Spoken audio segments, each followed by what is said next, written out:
When something becomes so ubiquitous in pop culture, we often forget its origins. Think how Fortnite, powerhouse it is, started as a rather lackluster zombie survival game.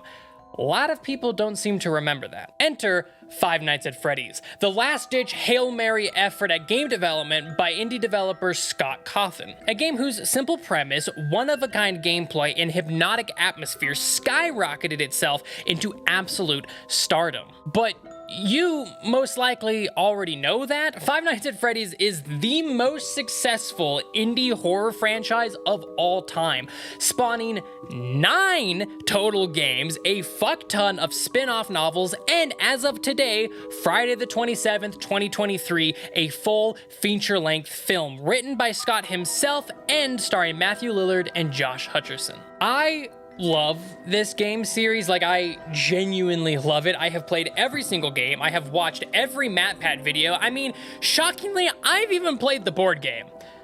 It's not great, but it's not terrible either.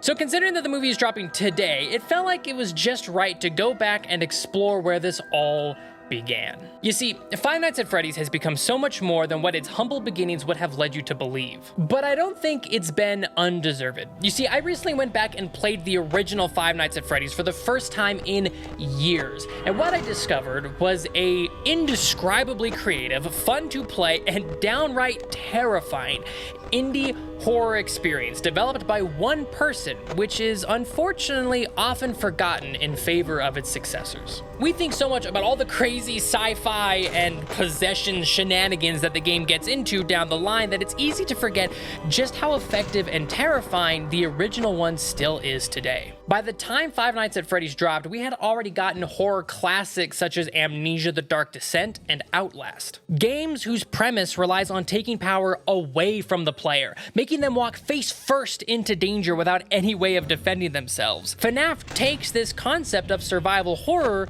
to its logical extremes. Not only do you have no way to defend yourself beside the desperate act of shutting your office door and draining power, you also have been stripped of any player agency. You can't go anywhere. You have to wait for the horror to come to you. You are playing a desperate game of Where's Waldo. Your life is on the line, and keeping an eye on every single animatronic and making sure you know where they are going is vital to your survival. We all know the setup by this point. You're a night guard for Freddy Fazbear's Pizza. Your job is to sit there and make sure you aren't forcibly shoved into an animatronic suit.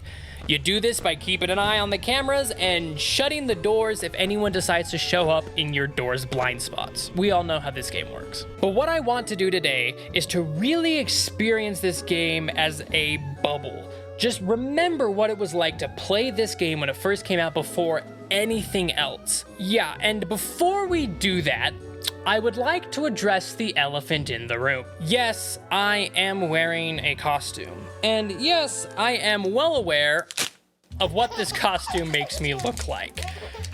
I thought it would be a really funny, silly bit to wear this costume for the video, but my hat is too small and my shirt is too big. So I'm just gonna get that out of the way now before any of you point it out in the comments. Let's get back to the video. Allow me to take you back in time to the year 2014. This was a time before the marionette, spring-locked suits, purple guy, fun-time animatronics, even Circus Baby. Back before we knew who William and Michael Afton were. Back before the community pieced together a timeline that spans over 40 years and includes, but is not limited to, child murder, possession, and a robot wearing a living person as a skin suit. This was so far back that it even came before, was that the bite of 87? Picture yourself in the shoes of somebody who has never played Five Nights at Freddy's before. Some friends at school will not shut up about the Chuck E. Cheese inspired horror game, and you finally break and you decide, fuck it, I'll try buying it. You go home, you download the game, and you open it up, and you're met with this. Pure, unadulterated dread. Once you click new game, you are immediately transported to the iconic security office. But to you, it's just a dirty, dingy office. Yet, it's here that everything takes place. The office is uncomfortably dark. The fan blares so loudly it muffles and obscures all other sounds. The Fazbear poster on the wall shows an innocent, even heartfelt, family-friendly pizza place. But for some reason, it fills you with unspeakable dread. You notice you can turn your head and see two large, almost industrial doors on either side of you. And then, without warning, duh! Hello? Hello? Oh. Hi. That silly little voice coming through the phone does enough to lighten the oppressive atmosphere. It even lifts your spirits with a little bit of witty, tongue-in-cheek humor, and of course, was that the Bite of 87? And this bodiless voice, deemed by the community phone guy, makes mention of something. The animatronics you've been paid to watch can be a bit quirky. They like to free roam at night, and if they catch you in your office, they might mistake you as an animatronic endoskeleton without its suit, which is not allowed at Freddy Fazbear's. And so as punishment, these animatronics might forcibly shove you into an animatronic suit full of wires and bars and gears, leaving nothing remaining but your eyes and your teeth. What? And so begins the most stressful 9 minutes of your entire life. It's traumatizing. But thankfully, there is nothing to be afraid of. This is only night 1, so you make it through A-okay. But there's a bit of a problem. You see, night 2 starts immediately. There's no fanfare. You get the happy cheers of children and a clock saying 6 a.m., but you don't go back to the main menu screen. You don't get a pat on the back. You immediately move into night 2. But thankfully, it's Phone Guy again. We love Phone Guy. Hello? And this time, he's telling you that the animatronics, they get a little bit more active as the week goes on. So make sure to keep an eye on those cameras, even if he's talking, because, well, they're gonna start moving now. And you don't want these animatronics to sneak up on your, oh my God, what the fuck is that? Shut the door, shut the door, shut the door. Oh, it left. Are you sure about that? No frets, we're okay. Anyways, Phone Guy also tells you to keep an eye on Pirate Cove. You see, the animatronic there gets a little bit cranky if you don't look at him enough, and we don't want that. So, the night progresses on as usual. Nothing out of the ordinary really happens except for the fact that these animatronics are alive and they're coming after you. But you make it! Congratulations, you have reached 6 a.m. on your second night. But much like night 2, night 3 starts automatically. And now, you're in deep shit. You are more than halfway there, you think to yourself. There's no way that the game called Five Nights at Freddy's has more than only 5 nights. But Phone Guy has some sage advice for you. He says, if you happen to be caught, well, just play dead. But then he realizes that if you just play dead, that instead of mistaking you for an endoskeleton without a suit, they might mistake you as a suit without an endoskeleton, and then they might try to, you know, like, you know what I mean. Now here's when shit really hits the fan. The soundscape is becoming more oppressive, more haunting. You can hear footsteps, you can hear laughter, you can hear jingles, and every now and then you get this, whatever the fuck it is. You're keeping an eye on Pirate Cove, you're keeping an eye on the things wandering the halls of Freddy Fazbear's Pizza. Yet, what's really uncomfortable is that they seem to be aware of you. They know you're there, and they're watching you back. Real quick though, I do just want to take a moment to describe how uncomfortable and sick some of these frames make me. The way Chica's eyes are just like dead, and she just stares into the camera, wide and gaping with nothing behind them. The way Freddy likes to hide in the shadows and the only thing you can see from him are the little two dots in the middle of his fucking face. Foxy's like slow departure out of Pirate Cove and the way he just kind of wants to keep going. On a fundamental and like primal level, these frames, they just get to me. This whole game gets to me. I know that the Five Nights at Freddy's franchise is like a meme now, but just set it all aside for a moment and remember back when this game was brand new. This shit was terrifying, and it still is. It's still just terrifying. Anyway, back to our story. You succeed. You've beaten night 3. Congratulations. On to night 4. Phone Guy gives you a call as usual, and yet he isn't his usual chipper-go-lucky tongue-in-cheek self. Something seems to be bothering Phone Guy. He asks that if you're able to get the chance, check one of the suits in the back room. Maybe it won't be so bad, he says to himself. Hey, do me a favor. Maybe sometime you could check inside those suits in the back room. I'm gonna try to hold out until someone checks. Maybe it won't be so bad. You then hear a pleasant little jingle, and that's the call. So now it's up to you. Survive, bitch! You balance all of the animatronics, right? You're keeping them out, you're checking Pirate Cove, you're doing it, you think to yourself, you're doing it! Or so you think. Because suddenly, it's 4 a.m. and you have only 3% power left. Yeah, you don't want that. Darkness. Quiet, unforgiving darkness. And then you hear footsteps. And then you see him. You recognize that jingle to be the same one that went for Phone Guy.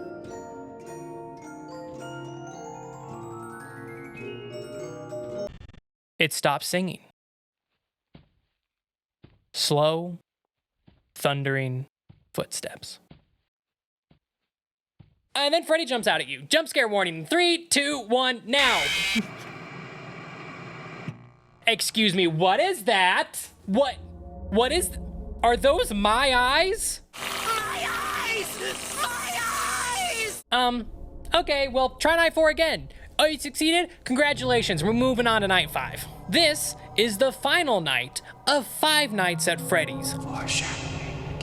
As always, it starts with a call from our favorite character of all time, bringing us wonderful words of encouragement.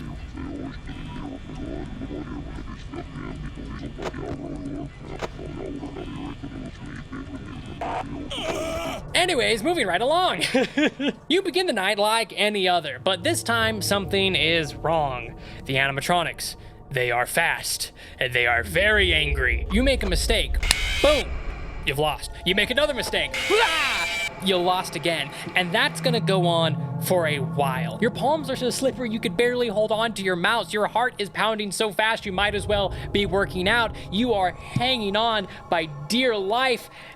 And then suddenly, you did it again. The power's out. But you were so close, you think to yourself. Mere moments away. The music starts, the flashing eyes, and then black. This is the end. You close your eyes tight in anticipation of what's to come. Holy shit, you did it! Congratulations! Boom! 6 a.m., children cheer, confetti everywhere! Woohoo! You did it! You did it! You earned $120! What in the fuck is that bullshit? Well, whatever you think to yourself, that's fine. I beat 5 Nights at Freddy's. I'm done. I never have to play another. What the fuck is that? What is that?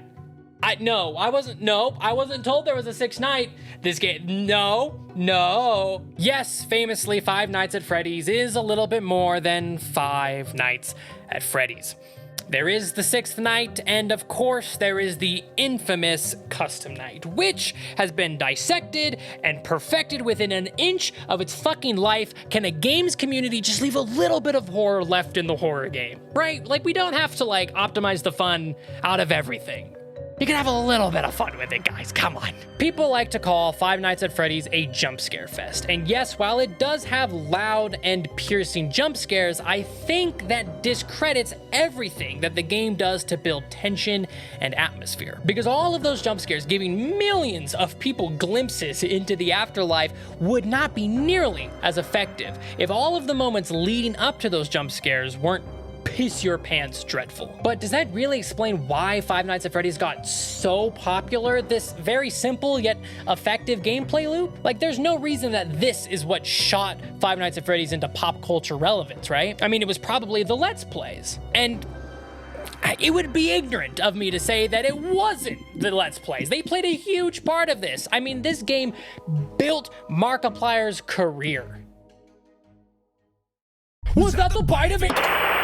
But I think this game had one more thing going for it. One more thing that really kept people coming back, so hyped for the sequel, and kept them coming game after game after game. And that was an element of mystery. Put yourself back in those imaginary 2014 shoes real quick for me. The internet is rampant with theories and ideas about what could be happening in this game, yet the only thing anyone has to go on is the check you earn at the end of the game, which calls you Mike Schmidt. You earn $120 and that's it. Of course, when you beat Night 6, you get another check for an extra 50 cents. That's just an insult to me. But then if you play Custom Night and you beat Custom Night, you get a notice of termination. This notice states that you were terminated for tampering with the animatronics, general unprofessionalism, and odor. Well, that's not very much to go on, you think to yourself. But some people online are discovering that there are hidden newspaper articles that will randomly appear throughout the game. These articles make mention of the pizzeria threatened with sanitation violations, with parents reporting, and I quote, noticed what appeared to be blood and mucus around the eyes and mouths of the mascots. One parent likened them to reanimated carcasses. They make mention of the pizzeria finally closing down, with the CEO even saying, these characters will live on. In the hearts of kids, these characters will live on. Yet, there's one newspaper article that makes you incredibly uneasy. One newspaper article that really sticks with you. It reads, 5 children are now linked to the incident at Freddy Fazbear's Pizza, where a man dressed as a cartoon mascot lured them into a back room. While the suspect has been charged, the bodies themselves were never found. Freddy Fazbear's Pizza has been fighting an uphill battle ever since to convince the families to return to the pizzeria. It's a tragedy. Upsetting, certainly, but the puzzle pieces are finally starting to come together.